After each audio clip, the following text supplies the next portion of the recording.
C'est l'acronyme de biologie, chimie, physique et sciences de la Terre. C'est une classe préparatoire de 2 ans. C'est une des seules classes préparatoires qui est aussi variée. C'est 3 matières principales, la bio, la physique-chimie et les maths. À côté, on a un peu de français, de l'anglais et de l'espagnol si on a envie. Pour ma part, je suis passé par Parcoursup. Je crois que d'ailleurs c'est une des seules façons dont on peut accéder à une prépa. Mais on l'intègre après un bac général scientifique, donc plutôt axé scientifique. Donc en ayant pris les spécialités mathématiques, SVT ou physique-chimie. Ou on peut aussi prendre maths complémentaires si on a pris physique et SVT. Il faut déjà avoir des matières scientifiques de base, donc ce qui est recommandé c'est quand même maths, physique et SVT. Et ensuite, faut avoir des bonnes appréciations ou des bonnes notes globalement. Puis il faut quand même montrer qu'on a envie de le faire et qu'on est capable encore de travailler.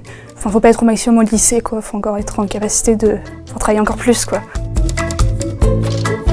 On a trois concours que l'on peut passer à la fin de l'année en BCP ST2. Agro-Veto, donc qui nous débouche sur des filières d'ingénieurs en agronomie, voilà, sur différents secteurs. Le concours G2E, donc, qui sera plus orienté sur l'environnement, c'est géologie, eau et environnement.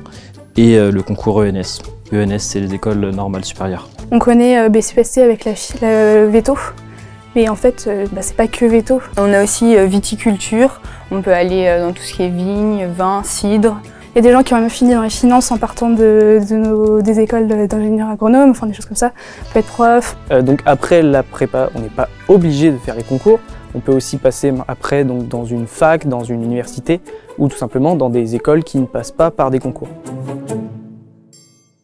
Honnêtement, nous on est un petit groupe, donc on est vraiment dans l'entraide plutôt que dans la compète. Ici, c'est pas du tout de compétition. C'est aussi beaucoup d'entraide, des fous rires, des bonnes rencontres. Ah, l'ambiance est très bien, c'est la cohésion de classe, on s'entraide, c'est vraiment bien. C'est ce qu'on nous a dit dès qu'on est rentré en prépa, c'est que dès qu'on ira au concours, on ira en équipe. On est tous ensemble, c'est notre promo, on va se battre ensemble. Bienveillants, ils sont là, ils veulent qu'on réussisse. Non, très bienveillants. Mais à nous pousser à bout pour qu'on fasse le meilleur de ce qu'on puisse faire.